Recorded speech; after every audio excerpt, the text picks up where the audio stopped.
नमस्कार दोस्तों, मैं प्रभात तिवारी और सार्थक क्लासेस के यूट्यूब चैनल पर आप सभी लोगों का एक बार फिर से बहुत बहुत स्वागत करता हूं। दोस्तों आज की वीडियो में हम बात करेंगे यूपीएससी एडीवी 51 जीके प्रिपरेशन इकाई 2 सब टॉपिक 2 शोध तात्पर्य एवं प्रणाली part 1। Part 1 previous year notes पे आधारित है और पार्ट 2 में कुछ अन्य जो नए फैक्ट शामिल किए गए हैं विज्ञापन 51 की दृष्टि से उससे संबंधित है और आवश्यकता पड़ी तो इसका पार्ट 3 भी उपलब्ध करा दिया जाएगा। तो देख लेते शोध क्या है। जैसा आप लोग परिचित है, शोध यानी रिसर्च फिर से खोजना या नए ज्ञान की प्राप्ति करना। तो विभिन्न परिभाषाएं और विभिन्न फैक्ट्स हैं, इनको देखते हैं और इससे हम जानने की कोशिश करते हैं कि आखिर शोध होता क्या है। तो शोध वह प्रक्रिया है जिसमें शोध पूर्वक प्रयत्न द्वारा तथ्यों का संकलन कर सूक्ष्मग्राही और विवेचन बुद्धि से उसका अवलोकन विश्लेषण करके नवीन तथ्यों और सिद्धांतों का प्रतिपादन किया जाता है। दूसरे शब्दों में अगर हम बात कर लें रेडमैन और मोरी जिनकी किताब है द रोमांस ऑफ रिसर्च, इसमें रिसर्च को किस प्रकार से परिभाषित किया गया। तो इस पुस्तक में रिसर्च को परिभाषित किया गया है कि नवीन ज्ञान की प्राप्ति के व्यवस्थित प्रयत्न को शोध कहते हैं। पीएम कुक के अनुसार अगर शोध को जानना चाहें तो पीएम कुक के अनुसार किसी समस्या के संदर्भ में ईमानदारी, विस्तार और बुद्धिमानी से तथ्यों, उनके अर्थ और उपयोगिता की खोज करना ही अनुसंधान है।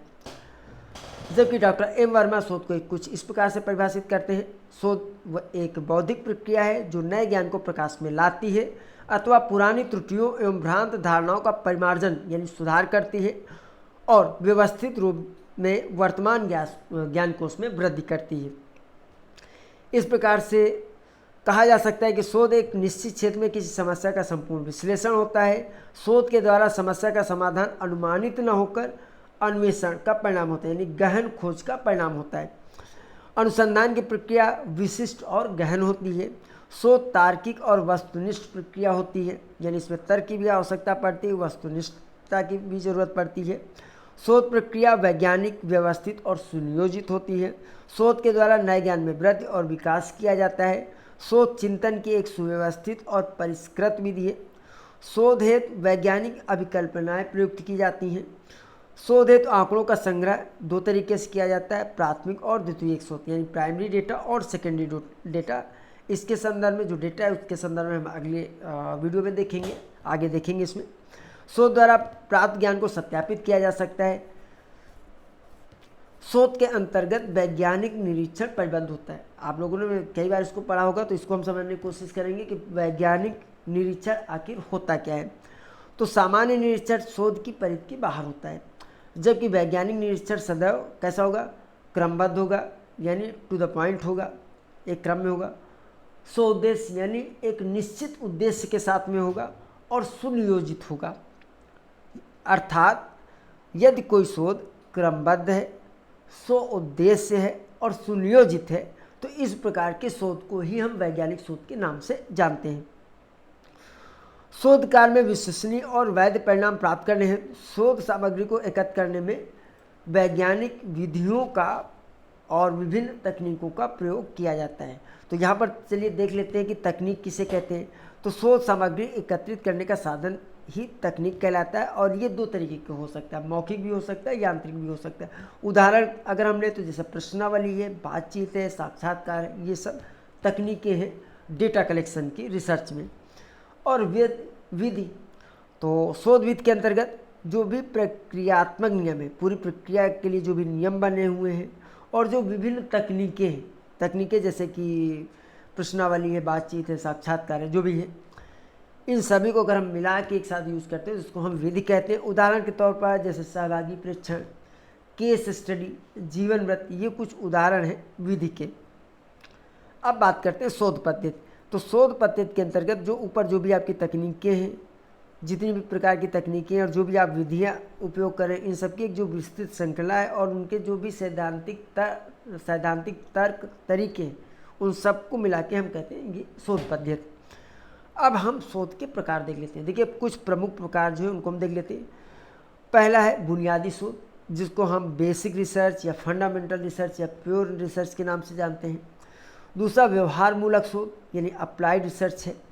तीसरा विवरणात्मक शोध और विश्लेषणात्मक शोध। देखिए यहाँ कुछ शोध ऐसे हैं जिनको एक साथ ही उस टर्म को हम यूज करते हैं। तो विवरणात्मक और विश्लेषणात्मक शोध, हालांकि दोनों में हम अंतर भी देख लेंगे डिस्क्रिप्टिव रिसर्च और एनालिटिकल रिसर्च में। इसी प्रकार से मात्रात्मक और गुणात्मक शोध, यानी मात्रात्मक शोध और गुणात्मक शोध, यानी क्वांटिटेटिव रिसर्च और क्वालिटेटिव रिसर्च। समन्वयसी और व्याख्यात्मक शोध अर्थात एक्सप्लोरेटरी रिसर्च और एक्सप्लेनेटरी रिसर्च। प्रयोगात्मक शोध जिसको हम एक्सपेरिमेंटल रिसर्च कहते हैं, खासकर साइंस के जो विषय हैं वहाँ पर यूज होता है। मूल्यांकनकारी शोध यानी इवेल्युएटिव रिसर्च और दीर्घकालिक शोध यानी लॉन्गिट्यूडिनस रिसर्च। तो चलिए एक एक रिसर्च को कम शब्दों में देख लेते हैं। बुनियादी या मूलभूत शोध यानी बेसिक और फंडामेंटल रिसर्च। किसी त्वरित समस्या के समाधान की अपेक्षा किसी विषय के मूलभूत नियमों अथवा वैज्ञानिक सिद्धांतों के विकसित किए जाने के उद्देश्य से किए गए अनुसंधान को ही हम बुनियादी या फंडामेंटल रिसर्च या प्योर रिसर्च के नाम से जानते हैं। बेसिक रिसर्च, फंडामेंटल रिसर्च या प्योर रिसर्च। व्यवहार मूलक शोध या अप्लाइड रिसर्च। इस प्रकार के शोध के अंतर्गत ऐसे वैज्ञानिक सिद्धांतों की खोज पर बल दिया जाता है जिनके द्वारा व्यवहारिक महत्व की समस्याओं का तात्कालिक समाधान ढूंढा जा सके। विवरणात्मक और विश्लेषणात्मक शोध यानी डिस्क्रिप्टिव रिसर्च और एनालिटिकल रिसर्च। देखिए इसमें जो टाइप है थोड़ा सा क्लियर नहीं हो पाएगा, मिक्स हो गया है, तो इसका अंतर आपको दूसरे वीडियो में मिल जाएगा। यहाँ पे हम फिर भी इसको देख लेते हैं। इस प्रकार के अनुसंधान के अंतर्गत अध्ययन, देखिए इस प्रकार के अनुसंधान का मतलब है यहाँ विवरणात्मक अनुसंधान के अंतर्गत अध्ययन के समय जो परिस्थितियाँ हैं उनका उसी रूप में शोधार्थी द्वारा प्रस्तुतिकरण किया जाता है, जबकि विश्लेषणात्मक यानी एनालिटिकल रिसर्च में शोधकर्ता का चरों पर नियंत्रण होता है। ठीक है, जबकि जो विवरणात्मक रिसर्च है उसमें जो भी चर थे वो जैसे थे उसी रूप में शोधार्थी द्वारा प्रस्तुत कर दिया जाता है। तो यहाँ पे चरों की बात हो रही है, यानी जो वेरिएबल्स हैं उनका जो आपका डिस्क्रिप्टिव रिसर्च है उस पर कंट्रोल नहीं होता है वेरिएबल पर, जबकि जो एनालिटिकल रिसर्च है इसमें वेरिएबल्स पर जो आपका रिसर्चर है उसका कंट्रोल होता है। इसमें शोधकर्ता पहले से उपलब्ध सूचनाओं और तथ्यों का अध्ययन करता है। मात्रात्मक और गुणात्मक शोध यानी क्वांटिटेटिव और क्वालिटेटिव रिसर्च। मात्रात्मक अनुसंधान के अंतर्गत संख्यात्मक तथ्यों की संकल्पना की जाती है, ठीक है, और जबकि जो गुणात्मक शोध है उसमें किसी भी सांख्यिकी परीक्षण की संभावना नहीं होती, क्योंकि इसमें जो डेटा होता है वो टेक्स्ट में होता है न कि नंबर में। जबकि आपकी जो क्वांटिटेटिव रिसर्च है उसमें जो आपका डेटा होता है वो न्यूमेरिकल फॉर्म में होता है। समन्वयसी और व्याख्यात्मक शोध यानी एक्सप्लोरेटरी और एक्सप्लेनेटरी रिसर्च। समन्वयसी शोध समस्या के सटीकता के स्वरूप को हल करने के लिए प्रारंभिक अनुसंधान होता है, जबकि जो व्याख्यात्मक शोध होता है वह विभिन्न विचारों को जोड़ने और विभिन्न कारणों को और उसके प्रभावों को समझने का प्रयास करता है। और इसीलिए जो व्याख्यात्मक शोध है इसका नाम से क्लियर है कि इसमें व्याख्या की अधिक ज़रूरत पड़ती है। प्रयोगात्मक शोध या एक्सपेरिमेंटल रिसर्च, खासकर जो साइंस स्ट्रीम के कैंडिडेट हैं जो लेबोरेटरी में एक्सपेरिमेंट होते हैं वो सभी प्रयोगात्मक शोध के अंतर्गत ही आते हैं। शोध का वह रूप जिसमें शोधकर्ता का एक अथवा अधिक स्वतंत्र चरों को परिचालित या नियंत्रित कर आश्रित चरों पर उनके प्रभावों की जांच करता है, उसे प्रयोगात्मक शोध कहते हैं। देखिए इसमें क्या होता है, किसी एक या दो वेरिएबल को कंट्रोल कर लिया, एक वेरिएबल को सपोज दैट कंट्रोल कर लिया, दूसरे को चेंज कर रहे हैं तो तीसरे पे क्या फ़र्क पड़ रहा है। खासकर जो फिजिक्स का अगर हम एग्जांपल दे लें तो लेबोरेटरी में क्या होता है कि वोल्टेज, करंट और रेसिस्टेंस ये तीन वेरिएबल ले लिए। इसमें पता लगा कि रेसिस्टेंस को फिक्स कर दिया, पहले 5 ओम पर, फिर 10 ओम पर, फिर 15 ओम पर, ठीक है। वोल्टेज को बढ़ाते गए तो करंट पे क्या फ़र्क पड़ रहा है। तो इस तरह का रिसर्च होता है जिसमें एक वेरिएबल को कंट्रोल कर लिया गया, कभी कभी दो वेरिएबल को कंट्रोल कर लेते हैं, नियंत्रित कर लेते हैं, और तीसरे पे क्या फ़र्क पड़ रहा है उसको देखा जाता है। तो यानी नाम से क्लियर है कि जहाँ पर एक्सपेरिमेंट करना पड़े, तो इस तरह के प्रयोग को हम प्रयोगात्मक शोध कह सकते हैं।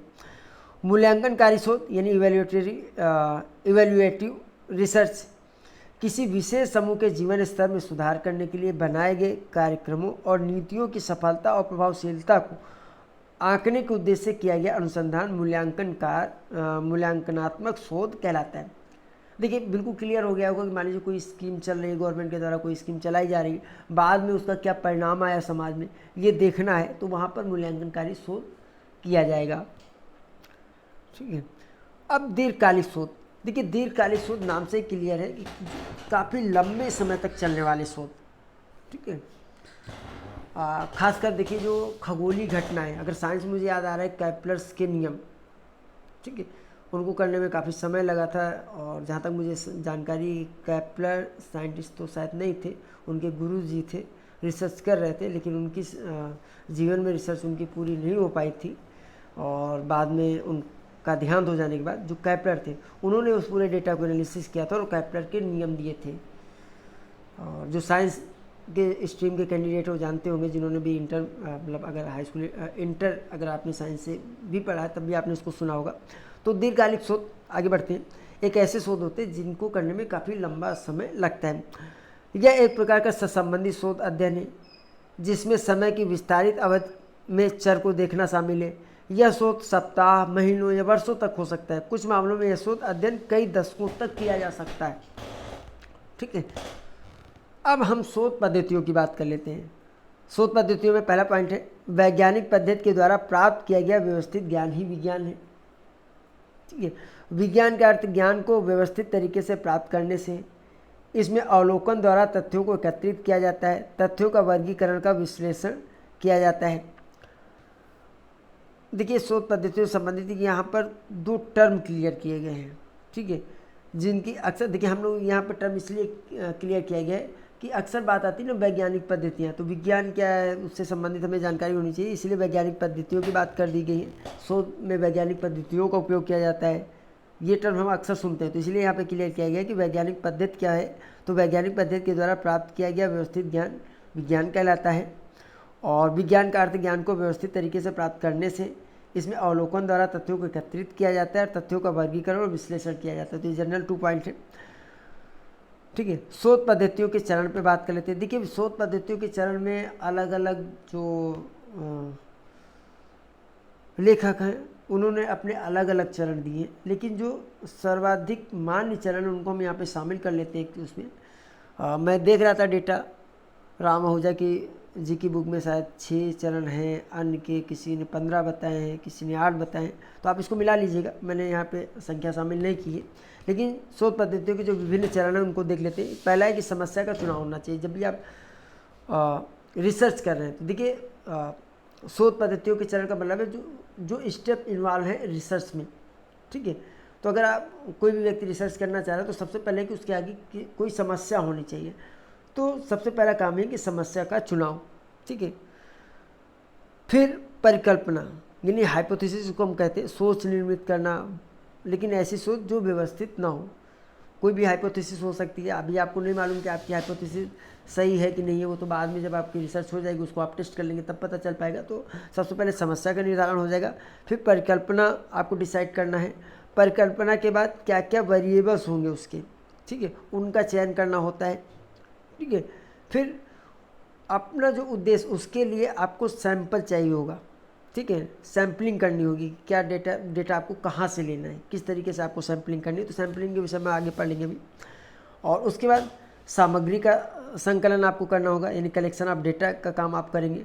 सामग्री का फिर आप विश्लेषण करेंगे, जो भी आपके पास डेटा इकट्ठा हो जाएगा, ठीक है, उसका आपको एनालिसिस करना होता है। और अंत में आपको प्रतिवेदन या रिपोर्ट तैयार करना है, जो भी आपको सजेशन देने, ये सारे काम होते हैं। तो ये प्रमुख 7 टाइप यहाँ पे दिए गए हैं। हालांकि और भी ये ज़्यादा भी हो सकते हैं, सब अलग अलग विद्वानों ने अलग अलग प्रकार बताए हैं। तो अगले वीडियो में कोशिश करूँगा जो प्रमुख विचार के अनुसार जो शोध के चरण हैं वो भी आपको उपलब्ध करा दिए जाए। तो चलिए थोड़ी नज़र डाल लेते हैं जो प्रमुख पॉइंट इसमें। परिकल्पना, ठीक है, यानी हाइपोथेसिस जिसको हम बोलते हैं। तो अवधारणाओं के बीच अंतर संबंधों के जो कथन होते हैं उन्हें हम परिकल्पना कहते हैं। अक्सर यहाँ से क्वेश्चन भी बन जाता है। परिकल्पना अपने आप में एक सिद्धांत नहीं है, वरन एक सामान्यीकरण है। देखिए, परिकल्पना सिद्धांत नहीं होती, ये एक बिल्कुल सामान्यीकरण है, सामान्य सा कथन होता है। ठीक है, और जिसकी सत्यता को स्वयं अध्ययनकर्ता अध्ययन के क्षेत्र में जाकर परखता है, यानी उसी हाइपोथेसिस को हमें टेस्ट करना होता है। परिकल्पना के उद्देश्य क्या होते हैं? परिकल्पना सेध दिशा प्रदान करती है तथा अनावश्यक साहित्य के अध्ययन से छुटकारा दिलाती है। देखिए, जब आपकी हाइपोथेसिस डिसाइड हो जाती है तो आप उसी अनुसार जो है अपना डेटा कलेक्ट करते हैं। आप देखते हैं कि क्या आपको पढ़ना है, क्या नहीं पढ़ना, कौन सा डेटा आपको कलेक्ट करना है, कौन सा डेटा कलेक्ट नहीं करना है।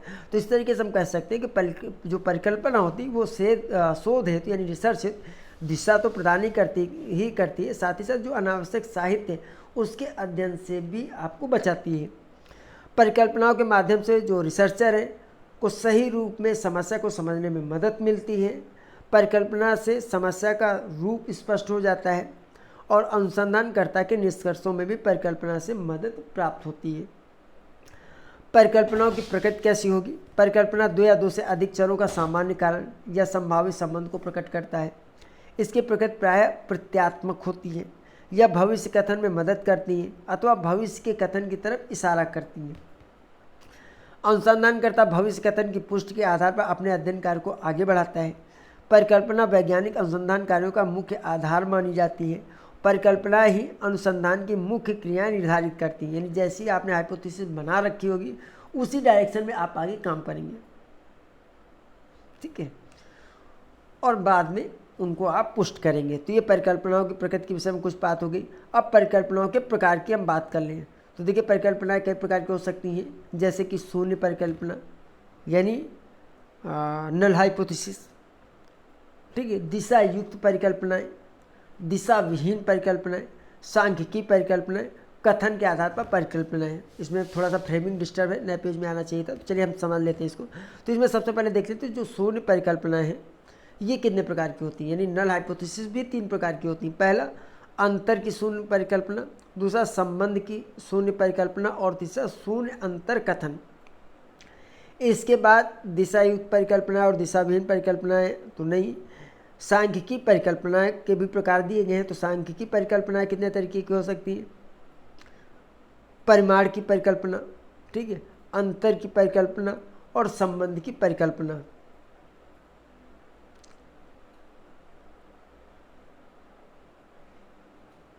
और कथन के अनुसार अगर हम परिकल्पना की बात करें तो ये हो सकती है सकारात्मक कथन और नकारात्मक कथन की परिकल्पनाएं।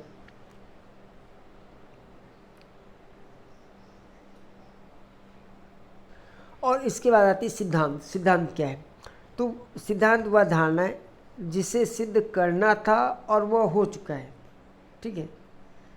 अब स्थिर मत अपनाने का समय आ गया, यानी जो लास्ट में आपकी फाइंडिंग होती है ना, उस समय आप अपना सिद्धांत जो भी देना है आपको फाइंडिंग के बाद, तो ये होता है कि जो हमने हाइपोथेसिस बना रखी, जो अवधारणा बना चुकी थी, उसकी टेस्टिंग हो चुकी, अब बिल्कुल सही जो जानकारी हमारे सामने वो हमको आगे जो शेयर करनी, तो उसे हम सिद्धांत कहते हैं।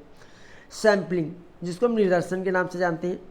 निदर्शन या सैम्पलिंग व्यक्तिगत सदस्यों का चयन करने के लिए या आबादी का एक उपसमूह जिसमें पूरी आबादी की विशेषताओं का अनुमान लगाया जा सके। सैम्पलिंग मतलब सैंपल लेते हैं ना, आप पूरी आबादी को, हर व्यक्ति से तो डेटा नहीं कलेक्ट किया जा सकता है। तो जब भी हम रिसर्च करते हैं तो उन्हें रैंडमली या कि अलग अलग तरीके से हम कुछ डेटा के लिए सैंपल कलेक्ट कर लेते हैं, डिसाइड कर लेते हैं। तो सैम्पलिंग प्रमुख रूप से 2 प्रकार की होती है। पहला प्रोबेबिलिटी सैम्पलिंग और दूसरा नॉन प्रोबेबिलिटी सैम्पलिंग, यानी संभाव्यता और गैर संभाव्यता। प्रोबेबिलिटी को संभाव्यता कहते हैं, हिंदी में थोड़ा सा कठिन है तो प्रोबेबिलिटी हम लोग कर लेंगे, ठीक है। प्रोबेबिलिटी सैम्पलिंग और नॉन प्रोबेबिलिटी सैम्पलिंग। तो सबसे पहले अगर प्रोबेबिलिटी सैम्पलिंग की बात करें तो ये 3 यहाँ पे देख लीजिए 4 प्रकार की होती है। कौन कौन सी?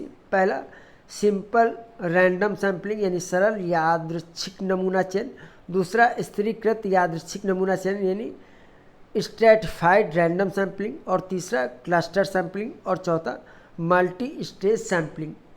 इनके विषय में देख लेते हैं। सरल यादृच्छिक नमूना चयन। सरल यादृच्छिक नमूना का सबसे बुनियादी और आम प्रकार है। यह सामाजिक विज्ञान अनुसंधान के क्षेत्र पर आमतौर पर वैज्ञानिक अनुसंधान में प्रयोग किया जाता है और इसका मुख्य उद्देश्य की अगर बात करें इसके मुख्य लाभ की बात करें तो यह आबादी के प्रत्येक सदस्य को अध्ययन के लिए चुने जाने की समान संभावना प्रदान करता है। यह सरल यादृच्छिक नमूना बनाने के कई तरीके, यानी इसमें क्या रैंडमली आप किसी को भी उठा सकते हैं। तो अब डेटा लेना है तो किसी से आपको रैंडमली लेना है, तो उसमें जो भी जितने भी सदस्य हैं आपके उस एरिया में, ठीक है, उनमें से आप पर्टिकुलर किसी से भी प्रश्नावली भेज के आप जवाब ले सकते हैं, और हो सकता है उसमें से कोई भी सदस्य हो सकता है ना उसमें। तो होता क्या है कि एक सरल यादृच्छिक नमूना कैसे तैयार किया जाता है उसके कई तरीके हैं। ये है कि आप लॉटरी पद्धति से डिसाइड कर लें कि किसका जो है हमें किससे डेटा कलेक्ट करना है, या आप तालिका बना लें उससे रैंडमली ले लें, या कंप्यूटर का उपयोग करके रैंडमली आप डेटा कलेक्ट कर लें, ठीक है, या ग्रिड प्रणाली भी आप अपना सकते हैं सरल यादृच्छिक नमूना चयन के लिए। तो सिंपल सा क्वेश्चन बन सकता है कि सरल यादृच्छिक नमूना चयन, ठीक है, निम्नलिखित में से किस पद्धति का उपयोग सरल यादृच्छिक नमूना चयन में नहीं किया जाता है या किया जा सकता है। इस तरह से क्वेश्चन फ्रेमिंग किया जा सकता है यहाँ पर। अगला है स्तरीकृत यादृच्छिक नमूना चयन। इसके अंतर्गत शोधकर्ता सर्वप्रथम जनसंख्या को अलग अलग समूहों में बांटता है जिसे स्टेट कहा जाता है, और फिर एक संभावना नमूना प्रत्येक समूह से तैयार कर लिया जाता है, यानी स्टेट बनाया जाता है और वहाँ से फिर सैंपल डिसाइड किया जाता है। अगला है गुच्छ नमूना चयन यानी क्लस्टर सैंपलिंग। इसमें शोधकर्ता जनसंख्या को अलग अलग समूहों में विभाजित करता है जिसे क्लस्टर कहा जाता है। फिर जनसंख्या से समूहों का एक साधारण यादृच्छिक नमूना चुन लिया जाता है, यानी अलग अलग क्लस्टर बना दिया, उसमें रैंडमली कोई भी क्लस्टर सैंपलिंग के लिए डेटा के लिए डिसाइड कर लिया। बहुस्तरीय नमूना चयन यानी मल्टी स्टेज सैंपलिंग, यानी इसमें सैंपलिंग करने के लिए पहले मल्टी स्टेज बनाए जाएंगे और वहाँ से सैंपलिंग डिसाइड किया जाएगा। इसके अंतर्गत पहले चरण में शोधकर्ता जन समुदाय के समूहों की संख्या में विभाजित करता है। फिर दूसरे चरण में प्रत्येक प्रतिच्छेद समूहों से प्रातिनिधिक नमूने का चयन करता है। तो देखिए 2 स्टेप हो गए ना यहाँ पर। इस प्रकार बहुस्तरीय नमूना चयन कई चरणों में विभाजित हो जाता है। अब अगला हम बात करेंगे नॉन प्रोबेबिलिटी सैंपलिंग यानी गैर संभाव्यता सैंपलिंग। ये कितने प्रकार का होता है तो यहाँ पे देख लीजिए, इसके भी 4 प्रकार दिए गए हैं। पहला कौन सा? सुविधा अनुसार नमूना चयन। इसमें शोधकर्ता उन नमूनों का चयन करता है जो सुविधाजनक हैं या उपलब्धता के आधार पर, यानी जो आसानी से उपलब्ध हैं। कोटा नमूना चयन यानी कोटा सैंपलिंग। इसमें नमूने यादृच्छिक रूप से नहीं लिए जाते परंतु नियत कोटा चुना जाता है। उदाहरण के तौर पर अगर देखें तो शोधकर्ता बाजार के सर्वेक्षण हेतु शहर के 5 मुख्य बाजार केंद्रों को शामिल कर सकता है और प्रत्येक बाजार केंद्रों से 50 उपभोक्ताओं का नियत कोटा का साक्षात्कार कर सकता है। यानी बहुत सारे मार्केट, देखिए एक शहर में बहुत सारे बाजार हैं, उनमें से 5 बाजार डिसाइड कर लिए और हर बाजार में जाके डिसाइड कर लिए कि 10 लोग, 20 लोग, 50 लोग, 100 लोग से हमें डेटा कलेक्ट करना है। तो इस तरह को हम कहते हैं कोटा नमूना चयन यानी कोटा सैंपलिंग। उद्देश्य नमूना चयन पर्पजिव सैंपलिंग। इस उद्देश्यपूर्ण नमूना देखिए, एक उद्देश्यपूर्ण नमूना वह है जिसे किसी जनसंख्या के ज्ञान और अध्ययन के उद्देश्य के आधार पर चुना जाता है। और अंत में स्नोबॉल नमूना चयन, स्नोबॉल सैंपलिंग काफ़ी इंपॉर्टेंट है ये। एक स्नोबॉल नमूना वह है जिसमें शोधकर्ता लक्ष्य की आबादी के कुछ सदस्यों पर डेटा एकत्र करता है जिसे वह ढूंढ सकते हैं, या फिर उन व्यक्तियों से उस आबादी के अन्य सदस्यों का पता लगाने के लिए आवश्यक जानकारी प्रदान करने के लिए कहते हैं। यानी पहले कुछ लोगों को ले लिया, फिर उनसे क्वेश्चन अपना करने लगा, अन्य किससे डेटा लेना है। तो इस तरीके से को हम कहते हैं स्नोबॉल नमूना चयन। अब शोध की विभिन्न विधियों की बात कर लें तो देखिए, एक है विकासवादी विधि, दूसरा तुलनात्मक विधि और तीसरा ऐतिहासिक विधि। ये विधियाँ हैं। तो विकासवादी विधि परिवर्तनों की श्रृंखला के संचयी प्रभाव का अध्ययन करना इसका उद्देश्य होता है। विकासवादी विधि ये जानने का प्रयास करता है कि प्रत्येक परिवर्तन किस प्रकार रूपांतरीकरण करता है, यानी जो परिवर्तन है वो किस तरीके से हो रहा है। ठीक है, इसका विश्लेषण जो है विकासवादी विधि के द्वारा किया जाता है। जैसे हम लोगों ने अगर साइंस की बात कर लें, 9th में आप लोगों ने पढ़ा होगा ना डार्विनवाद, जिराफ की गर्दन का, कि शायद जिराफ की गर्दन पहले छोटी रही होगी, फिर वहाँ पर सूखा पड़ गया होगा, ठीक है, घास खत्म हो गई होगी, तो उसने अपनी गर्दन को उठा के पत्ते खाने स्टार्ट किए होंगे। धीरे धीरे नीचे के पत्ते खत्म हो गए होंगे तो पत्ते और ऊंचाई में पेड़ में लगने लगे होंगे, तो उसने और अपनी गर्दन को उठाया होगा। इस तरह से कहते हैं कि जिराफ की गर्दन धीरे धीरे करके बड़ी हो गई होगी। यानी जो परिवर्तन है समाज में वो किस प्रकार हुआ होगा उसको जानने के लिए, ठीक है, विकासवादी विधि का प्रयोग किया जा सकता है। तुलनात्मक विधि एक तरीके से सामाजिक विज्ञान की प्राचीनतम विधि है। सांस्कृतिक विशेषताओं की समानता और समाजों की प्रगति की व्याख्या करने हेतु इस विधि का प्रयोग किया जाता है। प्राथमिक और द्वितीयक दोनों प्रकार के आंकड़ों का संग्रह करके उनका विश्लेषण किया जाता है तुलनात्मक विधि में।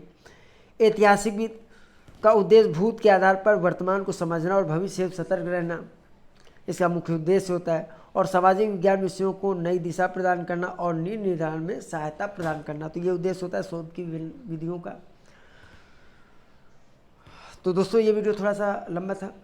आप देखिए, आप लोगों को मेरी यही सलाह रहेगी जब भी आप वीडियो देखें तो उसको कम से कम 2 बार जरूर देख लें, क्योंकि पहली बार आप कोई भी चीज़ पढ़िए तो पहली बार में आसानी समझ में नहीं आती। तो रिवीजन बहुत ज़रूरी है। अगर रिवीजन आप जितनी जल्दी कर लेंगे उतने आसानी से जो फैक्ट्स हैं वो आपके मस्तिष्क पटल पर अपना स्थान बना पाएंगे। तो आज के वीडियो में दोस्तों इतना ही। हम आपसे फिर मिलते हैं अगले वीडियो में कुछ नई जानकारी के साथ। तब तक के लिए नमस्कार।